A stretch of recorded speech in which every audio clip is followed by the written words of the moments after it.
Party के अध्यक्षा आदरणीय वसुंधरा जी,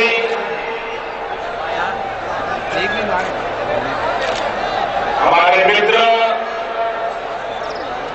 श्रीमान गुलाब चंद जी,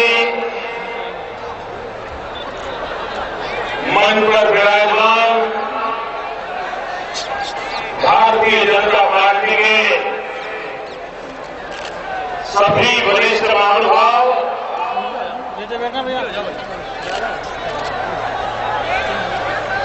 और आज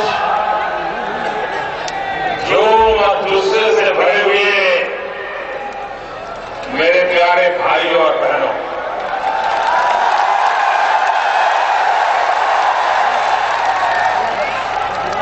ऐसा दृश्य मैंने उदयपुर में पहली बार देखा।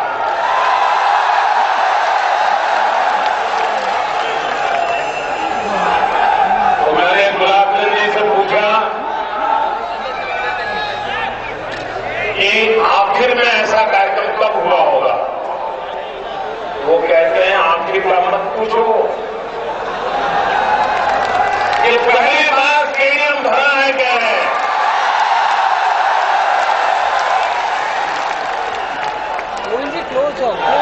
भाइयों बहनों, ये नजारा कहता है हवा का रूप क्या है।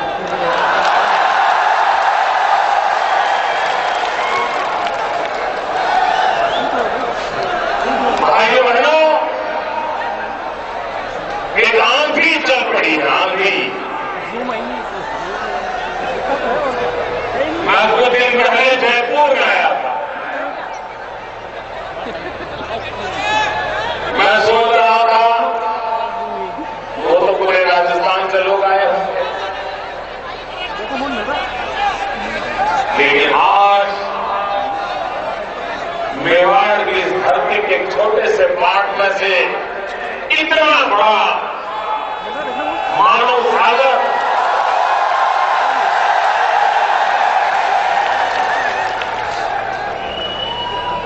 मित्र, एक प्रकार से चुनाव घोषित होने के बाद ये मेरी पहली जनसभा है।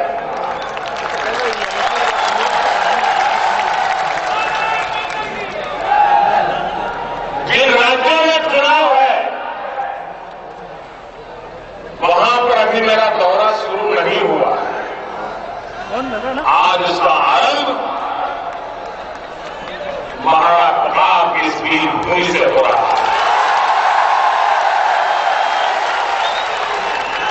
भाइयों बहनों,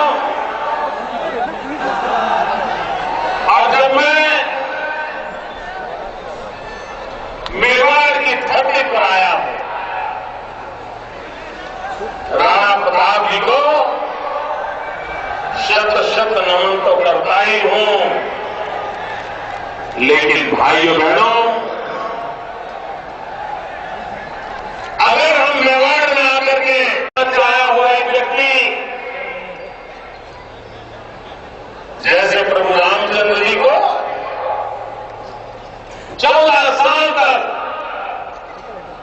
आदिवासियों ने साथ दिया था, वैसा ही साथ ये हमारे वीरों ने राणा प्रताप को दिया था कि उसने साथ दिया।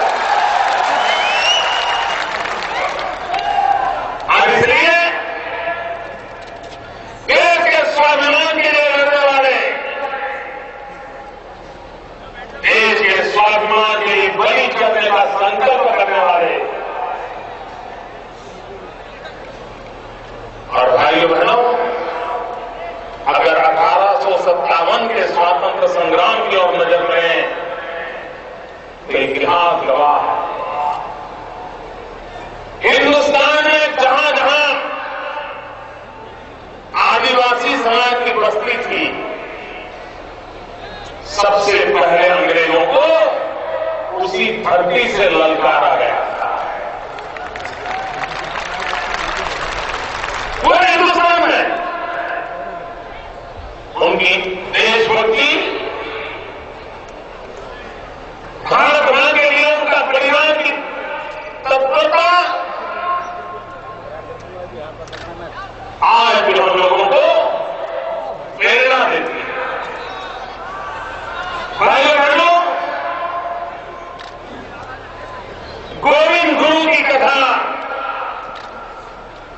कोई आदिवासी भूल नहीं सकता।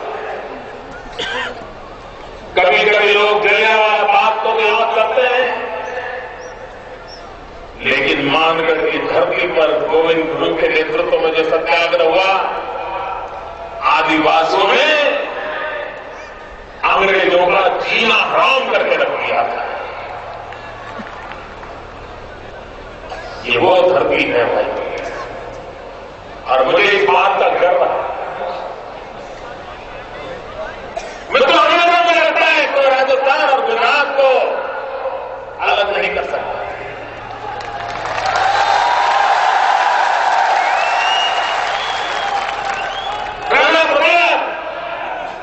जब प्रण लेकर के चल पड़े तो गुजरात के आप ही के पड़ोस में साबरकांठा विजयनगर के जंगलों में आकर के अपनी जिंदगी काट दी थी। उन्होंने लड़ाई के लिए तैयारियां की, वो ना पाया। भाइयों बहनों, आज मेरे चुनाव की पहली सभा हो रही। मैं आदरणीय वसुंधरा जी का अभिनंदन करता हूं कि उन्होंने मुझे सबसे पहला उदयपुर आने का निमंत्रण दिया। और उसका कारण है भाइयों कि 16वीं शताब्दी में इसी धरती पर संत मावजी महाराज हो गए। मैं जानता नहीं है कितनों को पता है। संत मावजी महाराज, और आज भी मावजी महाराज का चोपड़ा उस समय जो बातें वो लिख करके गए थे, वो आज भी आदिवासियों के लिए और न भी आदिवासियों के लिए हिंदुस्तान के भाग्य का निर्माण करना चाहते हैं, उन सबके लिए मावजी महाराज का चोपड़ा आज भी प्रेरणा देता है। उस मावजी महाराज के चोपड़े में लिखा है, 400 साल पहले लिखा है, और उन्होंने लिखा था, आपड़ा युगमा आजादी का बिगुल वीर समाज बगाड़े हो महाराज। देखिए उस समय क्या लिखा था, आपड़ा युगमा आजादी का बिगुल वीर समाज बगाड़े हो महाराज। नवयुग की शुरुआत माही बाटे आए हो महाराज। मित्रों, नए युग का आरंभ वीर समाज के द्वारा यही माही के किनारे से होगा। ये 400 साल पहले कहा था। मैं आज ये दृश्य देख करके कह रहा हूं कि भाइयों बहनों, मावजी महाराज जो कह करके गए थे, तो यहां के मेरे आदिवासी आज यहां से आरंभ कर रहे हैं, ये मैं देख रहा हूं। भाइयों बहनों, पिछले दिनों तो सरकारी खजाने से यहां पर उद्घाटन समारोहों की धूम मची हुई थी। बाजार में कैसे नहीं मिल रही थी।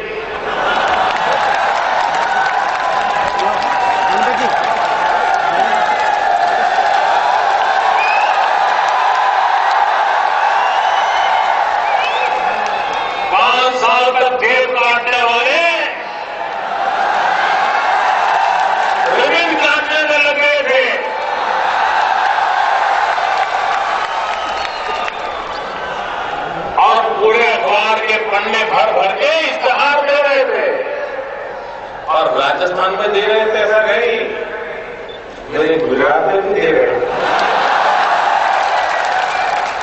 मैं सोचता था कि इतना खर्चा कि गुजरात के अखबार में इश्तेहार क्यों दे रहे हैं।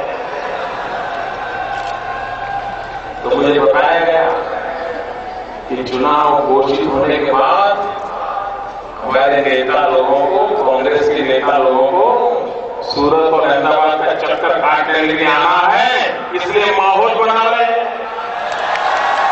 आप तो माहौल में निकालते हैं। पता है ना क्यों आते हैं? आप समझ जाइए, मैं कहता नहीं हूं। भाइयों बहनों,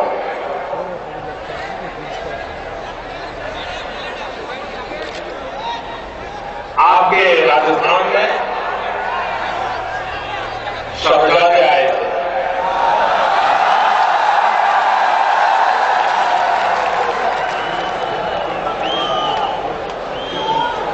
और वे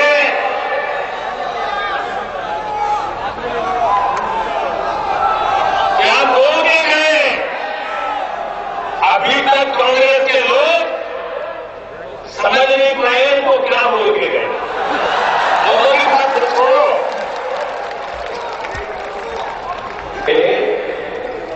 किसके लिए कह के गए न कहने वाले को पता है,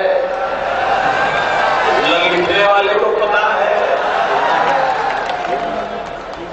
सब परेशान है। अब करें तो क्या करें? भाइयों बहनों, फिर आजकल सारे हिंदुस्तान को बिन सांप्रदायिकता के पाठ पढ़ा रहे हैं। जो नेता यहां पर श्रीमान अशोक गहलोत जी के लिए वोट मांगने के लिए आए थे, उनको श्रीमान अशोक गहलोत का कोई भरोसा है क्या? नहीं, उनको भरोसा है क्या? उनके अपने मुख्यमंत्री पर उनका भरोसा है क्या? मैं तो अगर भरोसा होगा तो सरकार को बिना बताए, गहलोत जी को सूचना किए बिना राज्य सरकार को अंधेरे में रख करके चोरी छुपी से उनके नेता अचानक गोपालगंज नहीं पहुंचते।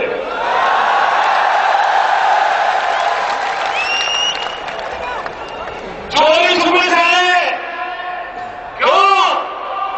उनको अपने मुख्यमंत्री पर, उनके अपने मुख्यमंत्री की सरकार पे भरोसा नहीं था। और आए तो कहां आए? गोपालगंज में आए। और मोटरसाइकिल भी किसकी? पता है किसकी मोटरसाइकिल थी? यहां के अखबारों ने खोज करके निकाला था।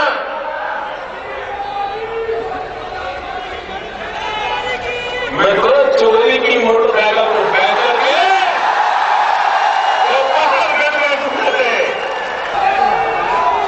और ये ऐसे लोगों की मोटरसाइकिल पर सवारी करने वाले लोग राजस्थान की जनता को उपदेश दे रहे हैं। आप मुझे बताइए, जिस सरकार पर, जिस मुख्यमंत्री पर शहजादे को भरोसा नहीं है, उस पर आपने भरोसा करना चाहिए। आप भरोसा कर सकते हैं। ऐसी सरकार को रहने देना चाहिए, ऐसी सरकार को उखाड़ देना चाहिए। तो ऐसा आज कर लो।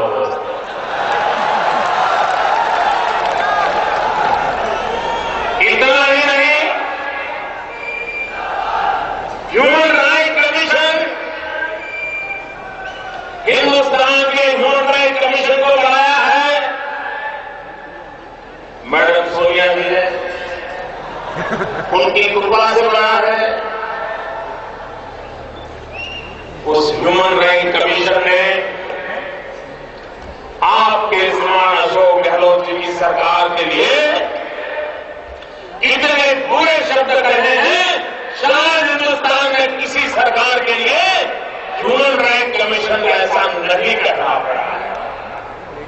ह्यूमन राइट कमीशन को भी इस सरकार पर भरोसा नहीं है। क्या आप करेंगे? पक्का? इतना ही नहीं तो ये सारे यहां आकर के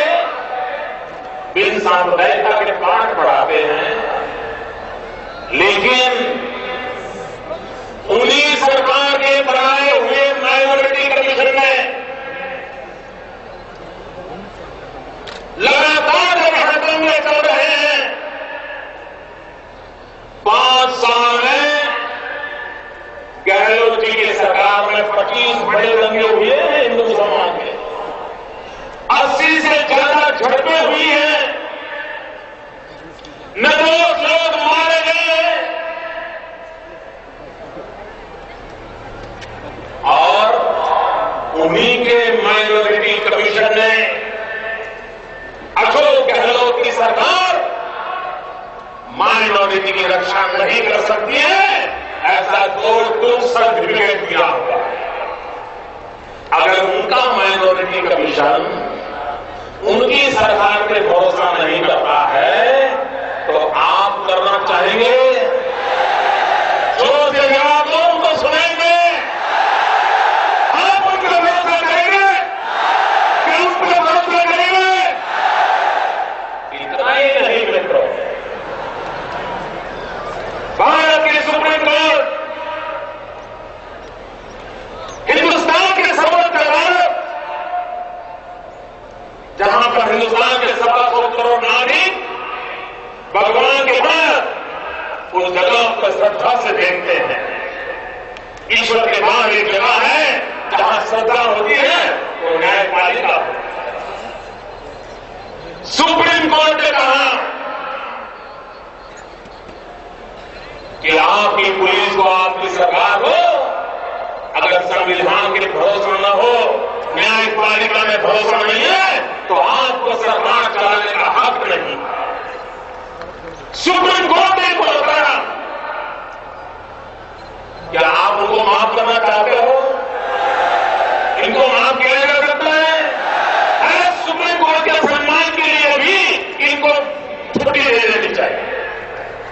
इतना ही नहीं, राजस्थान के हाईकोर्ट ने क्या कहा? देखिए, मैं ये बात भाजपा की तरफ नहीं कह रहा हूं, मैं उन्हीं के लोगों की बात कर रहा हूं। राजस्थान हाईकोर्ट ने उनके लिए कहा, अगर आपको सरकार चलाना नहीं आता है, लोगों का काम करना नहीं आता है, तो आप सरकार छोड़ के चले जाइए। ये राजस्थान की कोर्ट ने अशोक गहलोत की सरकार को कहा है। भाइयों बहनों, मेरी बात आप मानो न मानो आपकी मर्जी, वसुंधरा जी की बात को मानो न मानो आपकी मर्जी, लेकिन न्यायपालिका की बात मानोगे कि नहीं मानोगे? न्यायाधीश ने कहा हुआ तो मानोगे कि नहीं मानोगे? अब इसलिए भाइयों बहनों, अरे इतना ही है,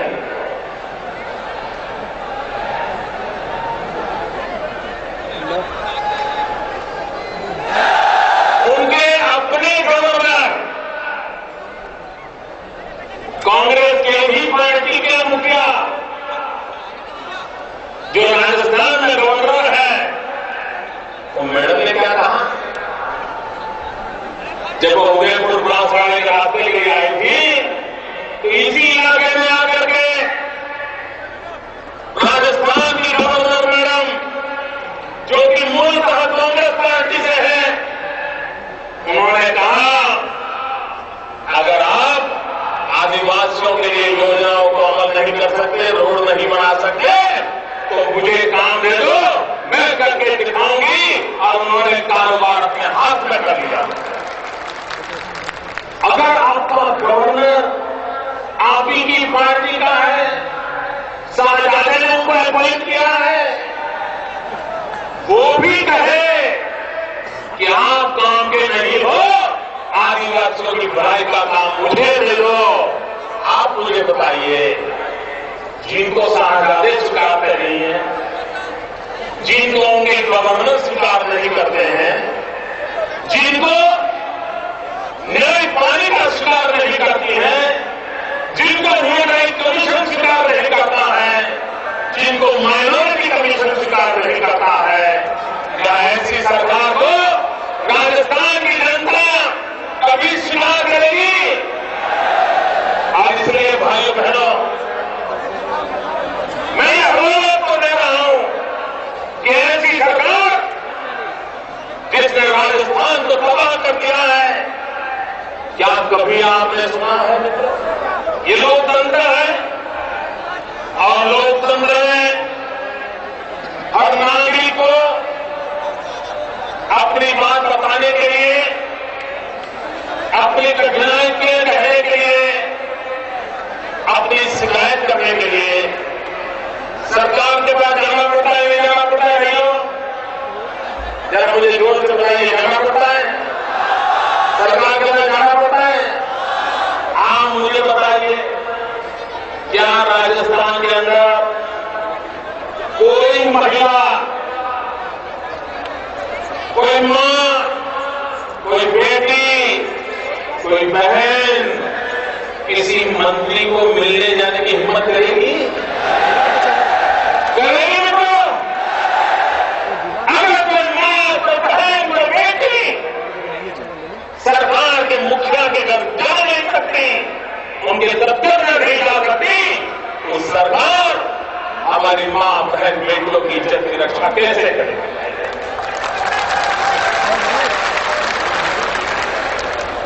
कितना बड़ा कलंक लगा है। मित्रों, लोकतंत्र का मजाक उड़ाया जाता है और कांग्रेस का अहंकार सातवें आसमान पर पहुंचा हुआ है और उसके कारण कांग्रेस को इन चीजों की परवाह नहीं है। मित्रों, बताइए, ये चुनाव राजस्थान का है, राजस्थान का चुनाव है। क्या कांग्रेस पार्टी ने अपने काम का हिसाब देना चाहिए कि नहीं देना चाहिए? हिसाब दे रहे हैं आप करके? भाजपा क्या कर रहा है, उसको गालियां दे रहे हैं? अरे भाई, आपने क्या किया ये तो बताओ। ये कांग्रेस वालों ने आपको कहा था कि 100 दिन में महंगाई कम करेंगे, तुमको कहा था? जरा जोरों से बताओगे। इन्होंने कहा था 100 दिन में महंगाई कम करेंगे। मुझे बताइए, महंगाई का क्या हुआ? जिस समय अटल बिहारी वाजपेयी ने सरकार छोड़ी, उस समय जो महंगाई थी और आज महंगाई कहां पहुंची है, ये देखने के बाद तो लगता है कि गरीब के घर में चूल्हा जलना मुश्किल हो गया। गरीब का बच्चा आंसू पी के सोता है। भाइयों बहनों, जब अटल जी की सरकार थी, गुड़ 9 रुपये में मिलता था, आज 50 रुपये में भी मिलना मुश्किल हो गया। ये किसने दिया? ये कांग्रेस की सरकार ने महंगाई दी है। अरहर की दाल 26 रुपये में मिलती थी जब अटल जी की सरकार थी, आज 70 रुपये में भी मिलना मुश्किल हो गया है। ये पाप किसने किया? जोर से बताइए, पाप किसने किया? ये महंगाई कौन लाया? इतना ही भाइयों, मिर्ची अटल जी के जमाने में 50 रुपये में मिलती, आज मिर्ची की कीमत हो गई 200 रुपये। ये मिर्ची किसने लगाई? किसने लगाई? क्या इस प्रकार से आपका जीना हराम करने वाली कांग्रेस उसका जीना हराम करोगे? भाइयों बहनों, उत्तर भारत में राजमा खाया जाता है। पहले राजमा अटल जी के जमाने में 28 रुपये में मिलता था। भाइयों बहनों, आज राजमा 100 रुपये में भी नहीं मिलता है। ये महंगाई का पेड़ है। मेरे किसान जिसको अपने खेत में काम करने के लिए डीजल की जरूरत पड़ती है, जब अटल जी की सरकार थी तब डीजल 22 रुपया था, आज डीजल 60 रुपये पार कर गया है। आप मुझे बताइए, मेरा किसान अपने खेत में कैसे काम कर पाएगा? और प्याज आज अगर सबसे महंगी चीज है तो कोई मुझे बताए तो ये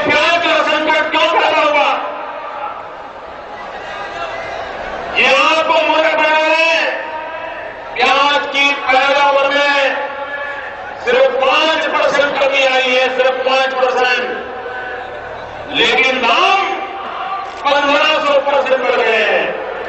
उत्पादन 5% का हुआ है, लेकिन दाम 1500% बढ़ गए हैं। और ज्यादातर प्याज कहां पैदा होती है? प्याज ज्यादा पैदा होती है महाराष्ट्र में, आंध्र में, कर्नाटक, और ये तीनों राज्य कांग्रेस की सरकार है। हम देश पूछना चाहता है, ये मुनाफाखोरी कौन कर रहा है? ये प्याज को दबा के रखने वाले कौन लोग हैं? सरकार कांग्रेस की है, लेकिन दिल्ली के प्याज को इन्होंने छीन लिया। और उसका मूल कारण बाजार में तो किस चीज की जरूरत हो, किस इलाके में जरूरत हो, कितनी मात्रा में जरूरत हो, इसका कोई अनुमान, उसकी कोई जानकारी ये दिल्ली में बैठी हुई सरकार को नहीं है। उनको कोयले में रस है, दूधी में रस है, लेकिन प्याज में नहीं है। और उनकी नजर सोने पर गई है। दिल्ली सरकार सोना कब्जा करने में लगी है, और उनको किसी ने बता दिया कि राजस्थान में तो हर घर में 1-1 किलो सोना होता है। तो चिदम्बरम लगे हैं कि राजस्थान के हर घर में से सोना कैसे छिन लिया जाए, माताओं का मंगलसूत्र कैसे छिन लिया जाए, इसके खेल चल रहे हैं। भाइयों बहनों, अपनी विफलताओं को छुपाने के लिए ये दिल्ली की सरकार रोज नए खेल कर रही है। मैं तो हमारे देश में टीवी में अनेक प्रकार की सीरियल चलती है, लेकिन ज्यादातर सीरियल वो सफल होती है जिसमें फैमिली सीरियल होती है। साथ भी कभी बहू है, ऐसी सारी चलती है ना, वही ज्यादा चलती है। तो कांग्रेस के सांसद को भी लगा कि फैमिली सीरियल काम में आ जाए,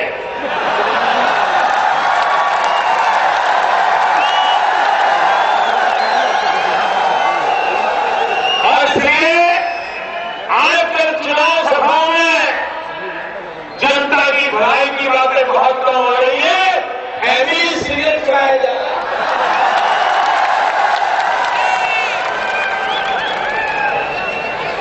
पैसा उठाओ, तमाशा देखो, यही कारोबार चल रहा है। और इसलिए भाइयों बहनों,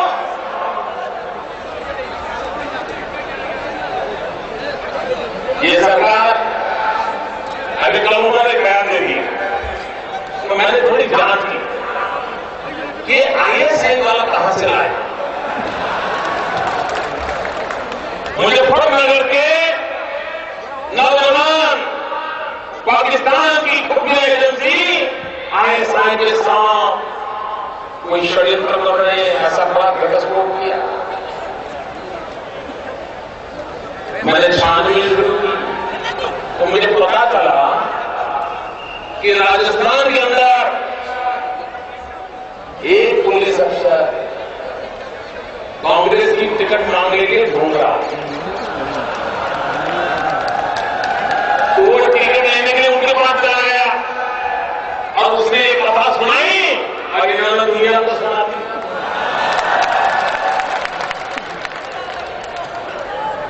मैं समझ नहीं पा रहा हूं भैया,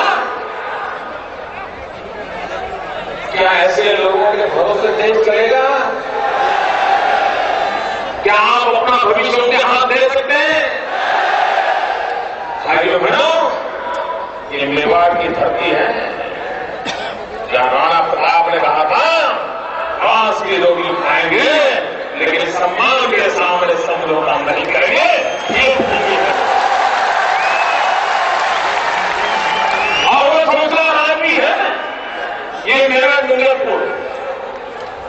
कोई परिवार ऐसा नहीं होगा कि जिसके 2-4 बच्चे, परिवार के 2-4 सदस्य मेरे गुजरात में ना हो। पूरा डूंगरपुर मेरे विराट में मजदूरी करते हैं, बर्तन साफ करते हैं, कपड़े धोते हैं, फर्श साफ करते हैं। आप मकान के मालिक हफ्ते भर के लिए बाहर जाने वाले हो, गर्मी चाहे तो डूंगरपुर के मेरे आदिवासी के हाथ में लेकर के जाते हैं और कभी एक नए पैसे की चोरी नहीं होती, कभी कोई शिकायत नहीं होती है। ये गौरवपूर्ण मेरे डूंगरपुर के आदिवासियों के संस्कार है मित्रों। हम तो अनुभव करते हैं, चाबी लेके जाओ, आप आकर के देखिए किसी चीज को कोई कमी नहीं होती। ये छोटी चीज नहीं होती, ये राजस्थान की धरोहर है, जिसके लिए राजस्थान गर्व करे, ऐसी घटनाएं हैं लेकिन उसको तबाह कर दिया। आप देखिए ये सीबीआई जिस दिन कांग्रेस को लगा क्या राजस्थान में उनकी सरकार नहीं बनेगी, वसुंधरा जी, गुलाब चंद जी दोबारा आएंगे, कांग्रेस के एक कारण में मैं पूछना चाहता हूं, कांग्रेस के बचाव के अंदर दिन रात खेल खेलने वालों को पूछना चाहता हूं। आज जो प्रधानमंत्री कर रहे आरोप लगे हैं, सरकार के सीनियर अफसर ने प्रधानमंत्री पर कोयले के संबंध में सीधा आरोप लगाया है। अगर ऐसा ही आरोप वसुंधरा जी पर लगता, नरेंद्र मोदी पर लगता, शिवराज सिंह पर लगता, रमन सिंह पर लगता, तो सीबीआई क्या करती? एक मिनट का बना करके जेल में हम लोगों को बंद कर देती। लेकिन आज सीबीआई को साफ सुन गया है, एक के बाद इतनी सारी बातें आ रही है, लेकिन सीबीआई, क्योंकि सीबीआई का उपयोग राजनीतिक आधार के लिए किया जा रहा है। अपने विरोधियों को डराना, धमकाना, दबाना, जेल के सलाखों के पीछे डाल देना। लेकिन दिल्ली के सल्तनत के लोगों सुन लीजिए, सिर्फ 6 महीने बाकी है।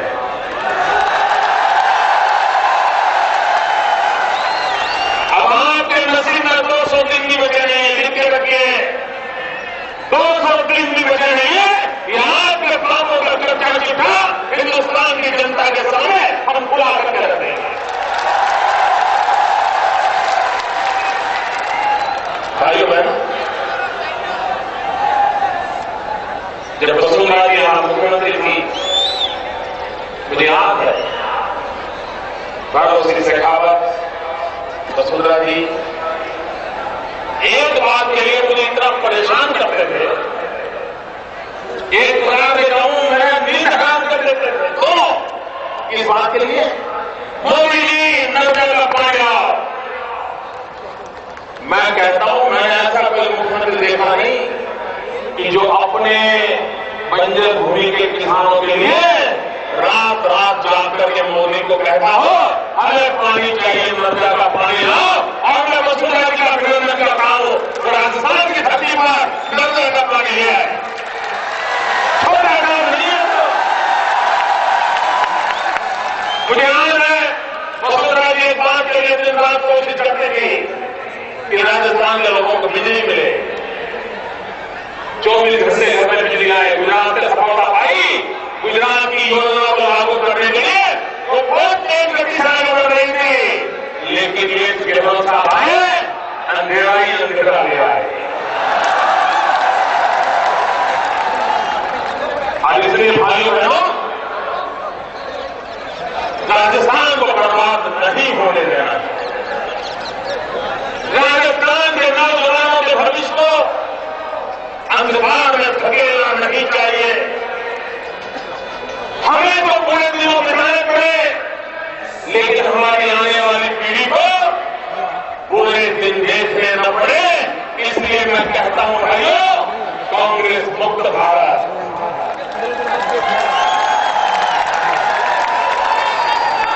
समाज सर्वदा के राजस्थान की धरती से कांग्रेस को हटाइए, कमल खिलाइए।